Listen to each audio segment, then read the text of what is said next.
scientists, postdoctoral, and graduate students in her lab. Her lab primarily focuses on heavy ion collisions in order to better understand the behaviors and properties of nuclear matter.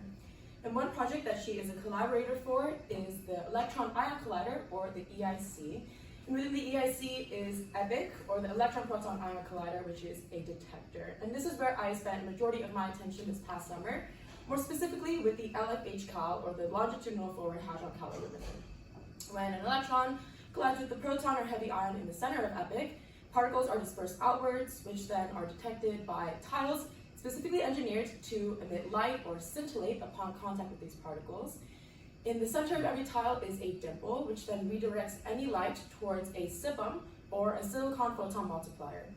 And these SIPMs allow us to determine how many photons were detected by the tiles, which then has a direct correlation with how many particles were detected by the tiles. And you can see the general configuration for a tile on top of a SIPM. The gray stacks represent all the tiles stacked on top of each other.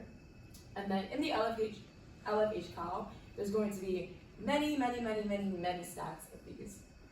So all these tiles are going to be right next to each other, flush from edge to edge. And so if too many are too large or too small, then the stacks may not fit properly within the LFH-Cal. So measuring every single one is very crucial, and ensuring that every single one is within a certain threshold. As there are 100,000 plus of these tiles, automatizing this measuring process is crucial to keep the project moving forward. And this automation of the process is what I have been working on this past summer. This will be accomplished through utilizing a USB camera, which can connect directly with a computer and automatically take photos in timed intervals. Then the computer can analyze the image and give us the precise dimensions of every single tile. Upon taking a photo, the image can be broken up into segments by color in a process known as image segmentation. In this way, the computer is able to more easily analyze the photo and detect edges. And edge detection is key to this entire process, so streamlining this is very important. Image segmentation first begins by taking in the RGB value of every single pixel and comparing and finding the differences in values between it and the pixel right next to and below it. You can kind of view the entire image as one large undirected graph, with every node being the x and y coordinates and every weight of every edge being the differences in RGB values. We can then use unified data structures and path compression to find the root of every segment, and also find the edge with the smallest weight. Then we can use Bruffa's algorithm in order to create minimum spanning trees, and also find the edge with the smallest weight. So once two segments are combined, they take on the value of the smaller root. The root is going to be the color most predominant in that section. So in this way, we're able to combine sections with similar colors. And this process of merging occurs until no more merges are happening. So here are some results of image segmentation. You can see on the top is the original image, and then 3 different results on the bottom from 3 different threshold values. The image on the very left has a smaller threshold value, which means less merges occur. The image on the very right has a larger threshold value, which means more merges occur. And for my project, because edge detection is what I really care about, an image similar to the one in the middle would be most ideal for me. We can then take this newly segmented image and input all the RGB values into a 2D histogram en route. And this is especially useful because we can also look at the x and y projections along any location in the histogram. So you can see at the top is the x projection of y equals the 324th pixel, and then on the bottom, the y projection of x equals the 220th pixel. And you can clearly see that the edges are much more defined, much more clear. All those jumps in RGB values represent those edges. And ideally, the computer is able to detect where these edges are happening and then find how many pixels are between those 2 locations.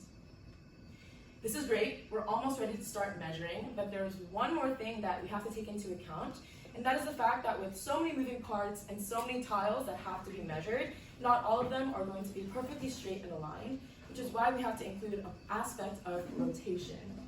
And this is accomplished through first looking for the x coordinate of the bottom left corner. It starts scanning horizontally from left to right, looking for significant differences in RGB values in the 3rd quadrant, and then bottom up, again looking for those differences in values. Once it finds the x and y coordinate of the bottom left corner, it then does the same for the upper left corner, and then uses these 2 points to create a triangle and find the angle that the top corner has to be rotated by to be aligned with the bottom one. And then this angle can be inputted into a rotation matrix written above. And this matrix is then used to rotate the entire image. So here are some results before and after rotation. Before, on the left, you can kind of see that the edge is ever so slightly slanted when compared with this white line or straight edge. But on the very right, after rotation, the image is much more straight, much more aligned. Okay, so we're finally ready to start taking some measurements, and this is going to be the image that I'm going to be referencing for this slide and the next. In order to find the measurements, it scans again horizontally left to right for one line. Let's say y equals the 70th pixel, which is maybe like around here. So it starts scanning left to right, looking for those differences in RGB values. Once it finds the start of the edge, it moves to the right side of the image and then scans right to left. Again, looking for those edges and those differences. Once it has the start and end points, it just subtracts those two values and then finds how many pixels are located in between those two locations. This can be done 300 times along one direction and then 300 times another direction. And I use the value 300 because that's approximately how many pixels were along one length from this distance in the camera. We can take these 300 values and input them into another histogram to see the spread. And you can see that the spread is quite small, which is good.